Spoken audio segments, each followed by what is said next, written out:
The media attacking presidential candidate Nikki Haley again. This time, she's being accused of using her, quote, brown skin to launder white supremacy. Watch. To quote Zora Neale Hurston, not all skin folk are kinfolk. Nikki Haley instead is the Dinesh D'Souza of Candace Owens. She's the alpha Karen with brown skin.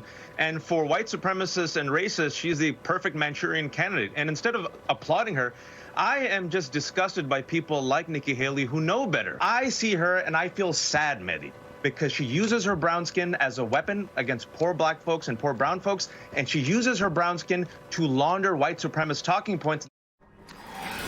Kennedy, there's so much to unpack there. She has been a declared candidate for president for all of 1 week, and she has been subjected to multiple attacks on the basis of her skin color and on a perceived racism happening that they say she emblemizes, and it has nothing. No one has even mentioned all of her accomplishments. No one has mentioned her credibility and all that she accomplished in her myriad offices. And even if they wanted to go after her record, that is legitimate. They can do that. If they've got specific examples of her leadership from South Carolina, that's fine. But this is overt racism.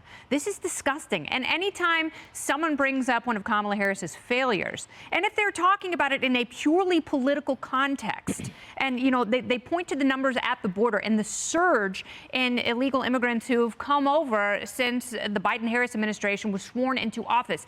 If you say anything about Kamala Harris, you are deemed a misogynist and a racist. But here you have people who are being overtly racist. And my question is, where is MSNBC? How is this acceptable on their airways? This is disgusting, and it should be beneath a news network. That's absolutely right. And there is so much fabrication as well around it. Joyce, remember the View host who said that's not her real name. She's whitewashed herself. It is her name. Nikki is on her birth certificate. It's an Indian name. She had to defend herself from an unprovoked attack out of nowhere that had nothing to do, again, with her actual accomplishments in her positions.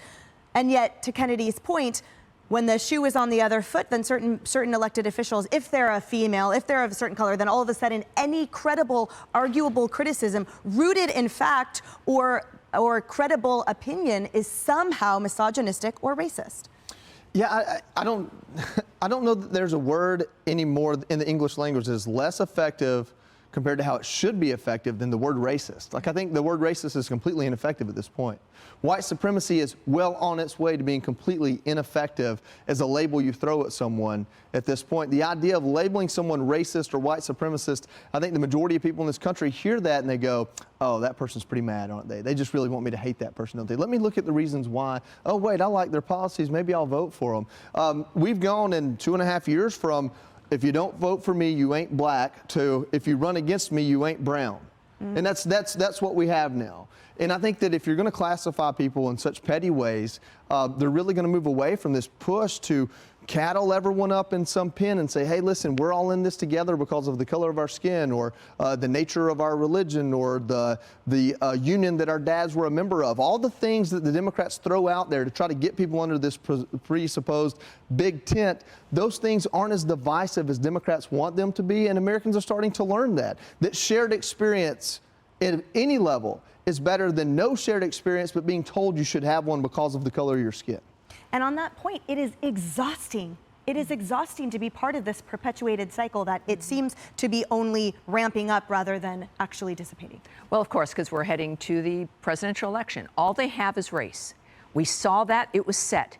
It's about race hatred and race divisions. They're also panicked. The left is panicked over how many Hispanics, how many Black Americans actually were voting for Republicans. How many did vote for candidates who were Republican in cities like New York?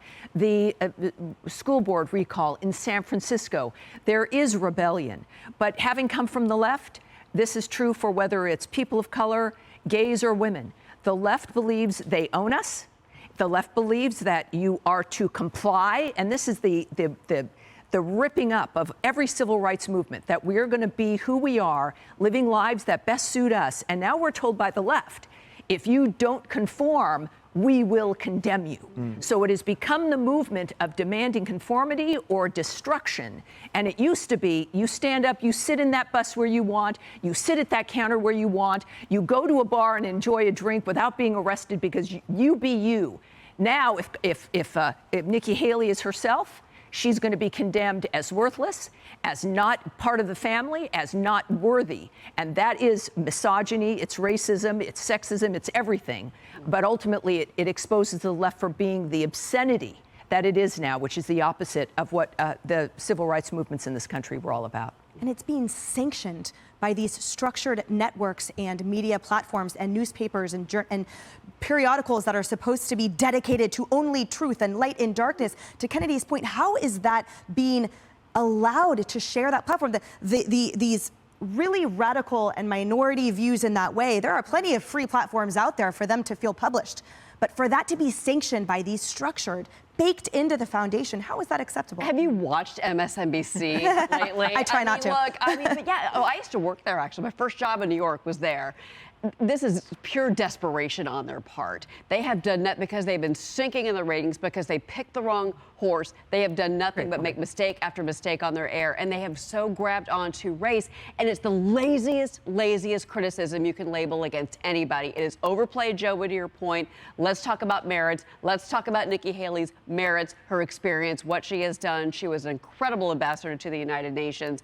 But nope, never mind. Never mind. We're going to make it about race. It has nothing to do with her. I think it has to do with all of them and what a mess things are over there right now. Yeah, the left-wing media in general, absolutely. Well, I hope that in the debates that they air them all, or that they print everything that was said and then talk about that.